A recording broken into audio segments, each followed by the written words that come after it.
Well,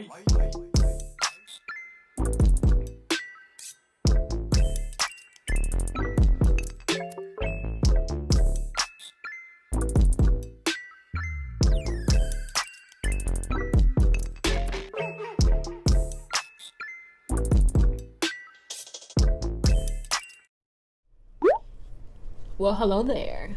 Hi. Hey guys, welcome back to my channel. It is Toya of Toya+Curls. Thank you for coming back to my channel. If you are new to my channel, please subscribe. I got a new sign. I got a whole new backdrop today. I found a new wall in my crib, and I got me a little sign. It says Toya+Curls, and it says subscribe. It comes in different colors. Right now it's on green, orange, purple, blue. You can't really tell because it's so bright, but it's so cute. I got my little sign I've been wanting. But anyways, back to the topic. Today I'm gonna be doing a military related video for you guys. I've been wanting to do this one for a while now. It's gonna be a good one. I promise you. I wish I had videos like this before I joined the military. But yeah, this is a good video to view if you're about to get in the military, you wanna thinking about doing security forces, or if you're in security forces, I'm sure you're gonna agree with everything I have to say today, okay? I'm sure you're gonna agree with me on most of these points, if not all of them.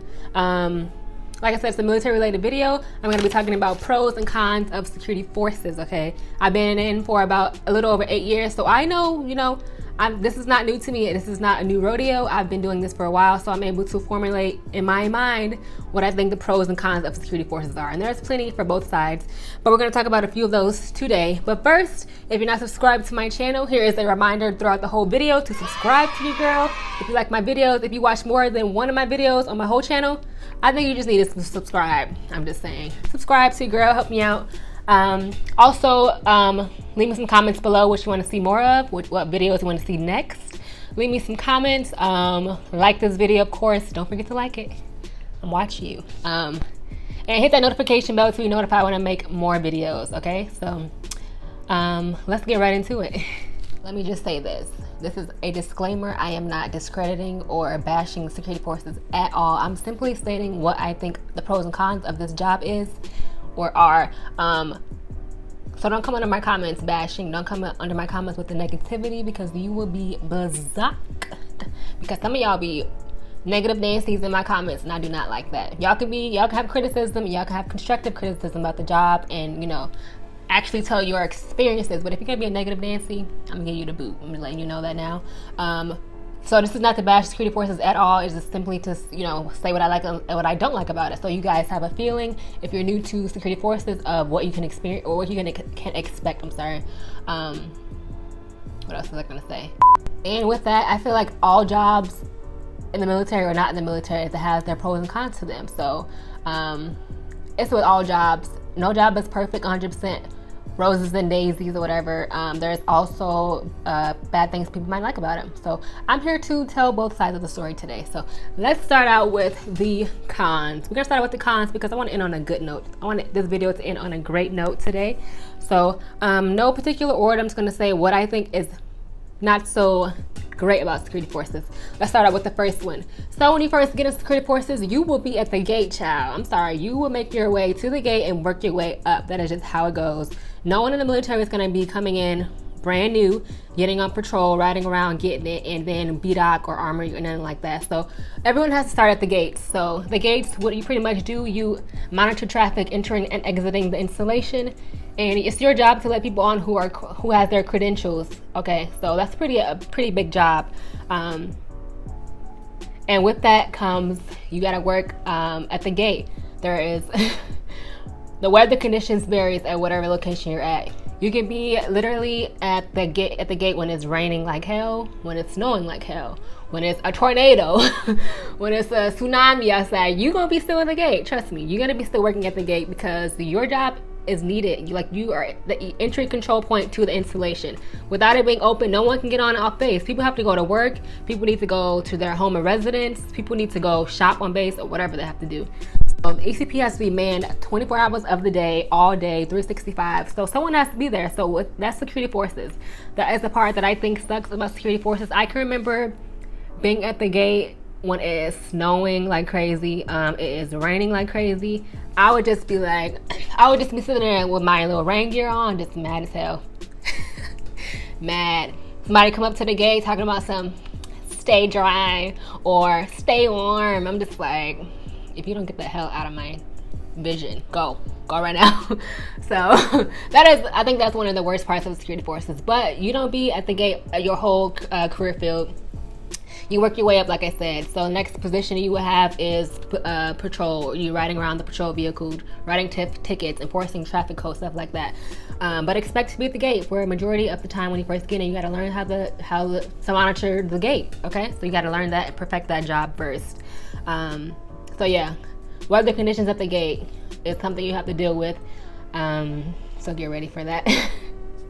Have your weather gear and yeah. Just have your weather gear. Have your gloves, have your rain gear, your poncho, your fleece, your beanie. You got to be ready for any weather condition, literally, to stay comfortable throughout the night, the day, the shift, and even have your sunglasses because it'd be sunny outside too. So with working at the gate for subscribe. If you're not subscribed right now, subscribe to your girl right now. I wish this thing needs to be brighter because I need it to be blinking. Like, y'all need to subscribe to my channel, okay? I appreciate you guys for subscribing to me. But anyways, another pro with security forces, in my opinion, these are my opinions, okay, is gear. Working with heavy gear. So imagine being at the gate in those weather conditions, and then on top of that you have heavy AF gear, okay? So when I say gear, I mean the vest. I mean the place that goes inside the vest. I mean your M4, your rifle, your rifle, and then you have your pistol on you, and whatever else you need to sustain or to make it the rest of that shift. But that stuff gets pretty heavy. I would say most of the weight comes from those plates. A lot of bases, those plates are mandatory, and if they're not mandatory, you want to wear them because you don't want to get caught slipping. Say something happens at the gate and shots go off, and you don't have your plates in because you wanted to be comfortable and you wanted it to be a little bit lighter. It could be life or death for you. So I would have those plates in. Shoulders be hurting and all, but at least you're protected.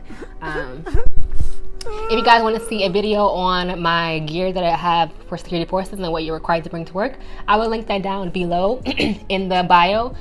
Simply when you're done watching this video, go ahead to the bio and then click on that video. No work for you is necessary because I already gonna paste it in the bio for you guys. I'll also probably link it in the cards towards the end of this video along with my other military related videos. But anyways, that is another con. Let's go to the next one.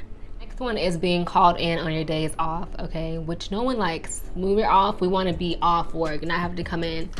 For an example, last week I was off for 2 days in a row for that particular time period of my schedule, and I had to come in to do use of force on my off day. So I was like, oh great, like I don't like that, but I have to go and get that done because if I didn't do my use of force, I was not going to be able to arm up, and there was like no dates available for the time that I was working, you know, so I could just be off work on one of my work days. It happened to fall off on my off day, which sucked. So that happens a lot of it. It happens to us a lot of the time, having to do things work related on our off days, which I think sucks. So be prepared for that. It's just how the cookie crumbles. It is just not security forces career field. I'm sure it happens in other career fields, along with people who are still civilians or about to transition to the military. It happens in all jobs. So don't like that, but I had to get it done, and it didn't take that many hours of my day. It was something like 3 hours, but it still sucks to put that uniform on and then go into work regardless. Okay, so yes. Next con, in my opinion, will be the work hours. Well, currently my work hours here at my base, I work 14 days a month, okay? But let me try to explain this. So 1 week I have a short week, and then the next following week I have a long week. So my short weeks, I literally work 2 days, which is fantastic. I work 2 days, 8-hour shifts. But my long days, which is the next week, I work 5 days, and 3 of those days are 12-hour shifts. So some people may not like 12-hour shifts. Some people may not like to work 5 days out of 7 days. I understand that, but it is okay for me because I enjoy working 14 days a month. Like you're off a lot of time of the month, so it balances out to me. It's worth working those 12-hour shifts. So that's my schedule. I have a long week and then I have a short week, and it keeps going and keeps going. So we're off a lot of the time, so I'm grateful for that. But being here almost 4 years, my schedule has changed so many times. So prepare or get ready for frequent schedule changes based on the mission. Like if you have a lot of people out deployed, which sometimes we do in our unit, our schedule has to be adjusted as such, because obviously you have the bodies gone, you have to adjust schedules. Maybe that means more 12-hour shifts, maybe that means working more days out of the month. It all varies. Actually, my last base I used to be at Aviano Air Base, and we worked 6 and 3s. So worked 6 days in a row and then off for 3 days. I'm like, 6 days is a lot of time to be working in a row to me, but 3 days off was also nice. So that was my schedule. It varies at each base. But another thing they had at Aviano was you had to work, the schedule switched every 6 weeks, which I thought was often. So when I mean it switched from like days to swings to mids. So literally I worked all schedules when I was there. And I was like, dang, 6 weeks to adjust to the new schedule and they have to switch again that was crazy to me. I don't know if they still have it like that, but that was really, I thought that was a little bit much. So if you're at Aviano, let me know below if they still have those, if they have the same schedule right now, or what your schedule is right now. Also, if you're in the military right now and you're security forces, tell me what base you're at right now. I've never told you guys what base I'm at, but I've been giving clues. If you've been paying attention, you can figure out what base I'm at. I mean, it's not a secret, but I just want to be knowing who be paying attention to my videos or who watches my videos. So, yeah. So let me know what base you're at down below. If you're in the military already, or if you're about to get in the military, let me know where you're at in your journey, basically. I want to know. Let's chat in the comments below. So, one more con that I have for you guys is holiday, like working on holidays, working on throughout the year, different holidays that come up. Security forces, we work all day, every day, okay? We're not like back office where people have like the holiday off, they have the down day, they have 4th of July weekend off, they have Memorial off.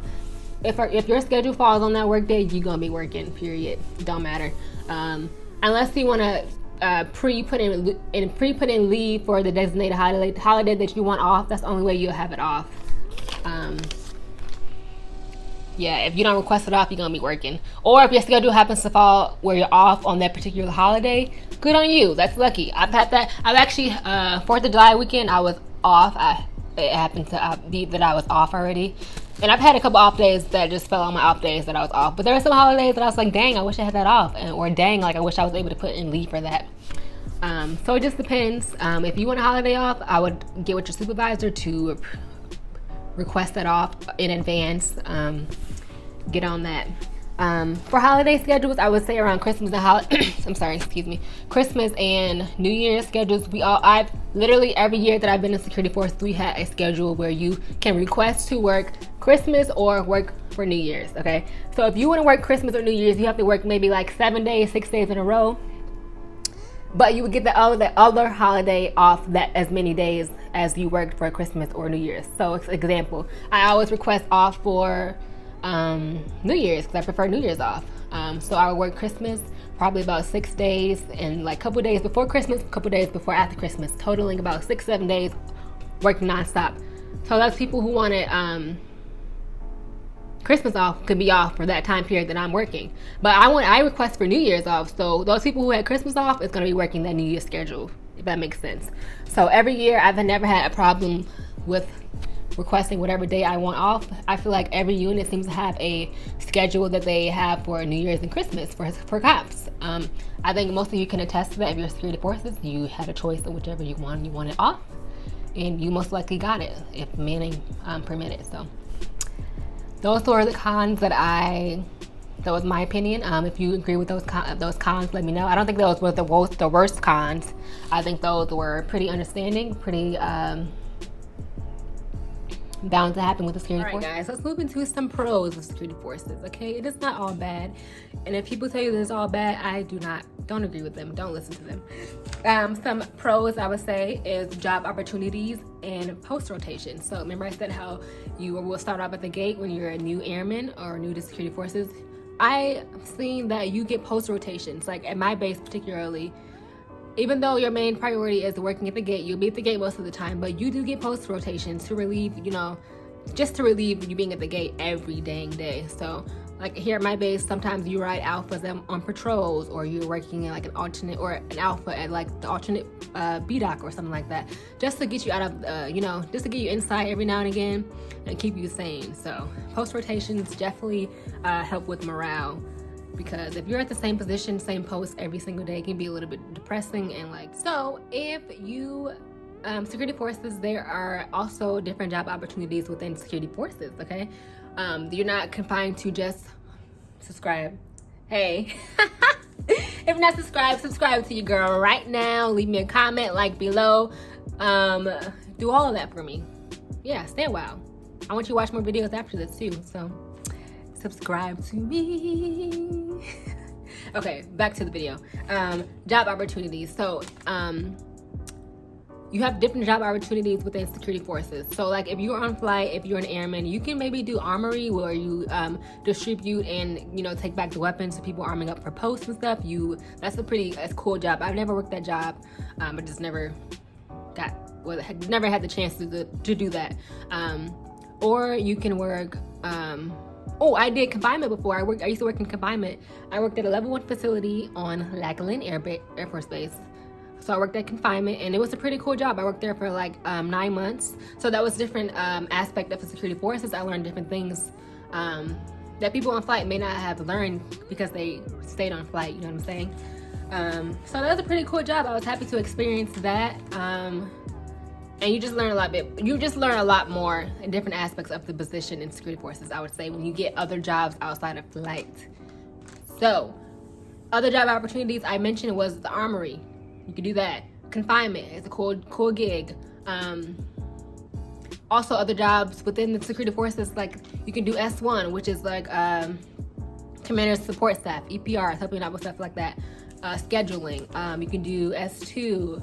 You can do S3. You can do supply. You can do what else? Stand eval. You can be an evaluator for people who are doing their QCs at the gate at B-Dock or patrol, the one who evaluates them and makes sure they're good to go. Don't be that one who is failing people, okay? So there's a lot of opportunities within security forces. You just have to submit your resume. So if you're going up first for the armory, you have to submit a resume. When I went up for confinement, I submitted a resume, and I also had an interview. So most of these positions, you have to make a resume, and then most likely have a interview with the person who is wanting to hire you, stuff like that. So yeah, those are some pretty cool jobs. So don't be discouraged. There are so many opportunities within security forces, and if you feel like you're stuck and you're still stuck because you're not doing anything, that is your problem that you're stuck, because there's many things to do in security forces. As long as you're putting your best foot forward and you're doing what you should be doing and learning your job and being a good airman, there will be any problem with someone vouching for you to go on to another job within the career field. So you are in control of your own future. I would say that. Another pro, I would say, there are so many of us cops. Like there is literally a lot. Like at my base, there's 500 plus cops, which is a dang lot. There are so many of us. We all like pretty much do security forces, so we know how hard it could be. And we like security forces members, we like play hard and we work hard and we play harder. So you're gonna definitely find a group of people that you enjoy and you have a lot of common with, because there's so many of us. Most people find their initial friends when they go to a new base from the people that they work with on flight or another flight that you relieve. There's so many of us. The camaraderie is like unmatched with security forces. Every base, Air Force base, you need a cop. So we can pretty much be stationed anywhere, which is nice. You need a cop, you need security at all bases. So we are everywhere. There's a lot of us. So that's nice. Being stationed at any base pretty much can be a dream of yours. If you can get there, you get there. My first base I was stationed at was Kunsan Air Base, Korea. And then I went to Aviana Air Base, and now I'm currently in San Antonio at one of those bases. So yes, yeah, that was another pro. I hope you guys enjoyed today's video. I think I'm gonna wrap it up right now. I think I've said all I wanted to say to you guys. If you enjoyed today's video, please let me know down in the comments below. All I can say is learn your job, be the best you can be, and you will not have any issues, okay? So thank you guys for watching today's video. Make sure you subscribe to my channel. Make sure you like my video. Make sure you comment down below and hit the notification bell to be notified when I post other videos. And I think that's all we got today. Toya+Curls is out.